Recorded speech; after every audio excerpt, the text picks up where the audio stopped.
Well, our top focus on World DNA is the race to power in the U.S. As U.S. elections inch closer, popularity polls are revealing a clear trend for both Donald Trump and Kamala Harris. The latest Reuters Ipsos poll puts the Democratic presidential nominee Kamala Harris in a comfortable spot with Latin and women voters. The poll also shows Harris gaining support among women and Hispanics, leading Trump by 49% to 36%, marking a significant 13% lead. Trump, on the other hand, has maintained a lead among white voters and men, both by margins consistent with the July polls. While Harris may be riding on popularity wave, the vice president still has her work cut out for her, especially in the 7 states where the 2020 election was closest. That is Wisconsin, Pennsylvania, Georgia, Arizona, North Carolina, Michigan, and Nevada. Trump has a narrow lead of 45% compared to Kamala Harris's 43% in these battleground states. Well, according to a recent New York Times survey, Harris is receiving more support from younger, non-white and female voters, further suggesting a shift in Democrats' favor since Harris's entrance into the race last month. Some 73% of Democrats registered voters in the Reuters poll said that they were more excited about voting in November after Harris entered the race, while 52% of Harris voters were voting to support her as a contestant rather than primarily to oppose Trump.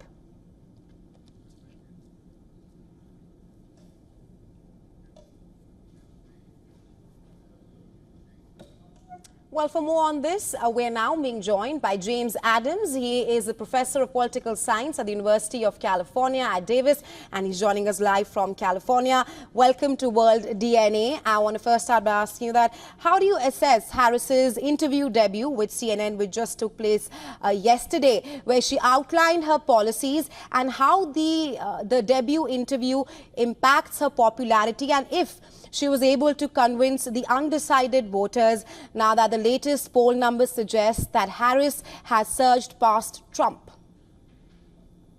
Well, I think that this was a successful interview for Vice President Harris. She appeared poised, confident, and likable.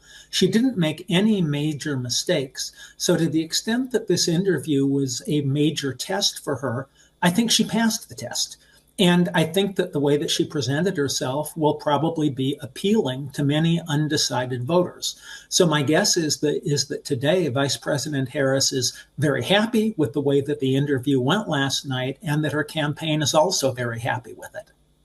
Mr. Adams, you do speak of how the CNN interview of Harris was a success. Now, the numbers reveal 49% for Harris and around 36% for Trump, which is a major 13% lead for Harris here. Just want to seek your assessment further that it's not like Trump's numbers have gone down, but it rather shows growing support for Harris since Biden dropped out of the race. Do you see this as Democratic-leaning voters coming back home after Biden got out of the race? I do think that that is a major element to the Harris surge. There were a substantial number of Democratic voters who, frankly, were just demoralized. They felt that President Biden wasn't necessarily up to the job, and that he certainly wasn't an effective face of the Democratic Party. So I think there was a tremendous sense of relief and excitement when Kamala Harris, Vice President Harris, became the Democratic Party nominee. So I think that's correct. I think a large part of it is Democrats returning to the fold. Another smaller part of it, but still an important part, are some undecided voters now shifting from undecided to supporting Kamala Harris. Right, Mr. Adams, it's also important to discuss how the Republican camp perhaps will be preparing for shaping up its campaign with Harris maintaining the lead. And we've been hearing Trump saying that he does not see Harris as a leader or perhaps facing the Chinese President Xi Jinping. Yes. One of the key questions over the next 3 months is how Donald Trump and the Trump campaign is going to attack Vice President Harris. Now, one point I should make here on behalf of me and all other election experts is that it's absolutely impossible to predict what former President Trump will do next. To a greater extent than any other major politician in my lifetime, former President Trump tends to trust his own instincts and to ignore the advice of his campaign advisors. That has largely served him well, I think, because Donald Trump understands the basis of his appeal, which is a very unusual appeal, better than most others do. So as to how Donald Trump and the Republican Party will attack Vice President Harris, it's impossible to predict that with any certainty. I will say this. If the election turns out to be about the state of the economy and immigration and whether voters feel that the country is on the right track or the wrong track, those factors are likely to help Donald Trump. If, on the other hand, the election turns on people's sense about which candidate has a greater command of the issues, which candidate is more likable, or the issue of abortion, those issues are likely to benefit Kamala Harris.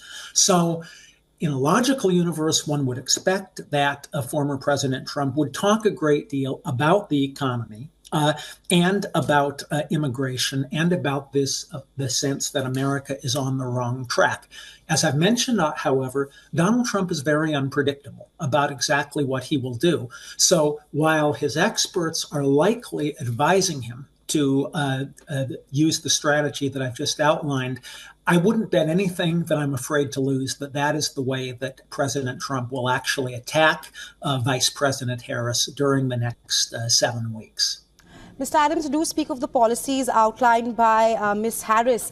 Now, one of the pertinent questions amongst the Americans is how her policy positions are right now this year compared to a brief run for the White House in 2020, especially on immigration, economy, and on the issue of fracking. Because during the CNN interview, which took place yesterday, she said that her values have not changed. What's your assessment of that? And how are the American voters perceiving this changed stance of Kamala Harris? Yeah. And I mentioned in an earlier answer that this was a successful interview for Kamala Harris. The one qualification I would make there is that her answers were not very crisp when she was explaining her evolving positions on issues such as fracking and immigration. So she wasn't completely clear and completely convincing. It seemed to me, when she was explaining how or why her positions has evolved. She fell back on this point about how her values haven't changed, even as her positions have changed. So those answers were not perfect. On the other hand, I should mention this. This was Vice President Harris's first major interview as the Democratic presidential candidate, presidential nominee. Normally at this stage of the race, a party's presidential nominee will have had dozens or hundreds of interviews.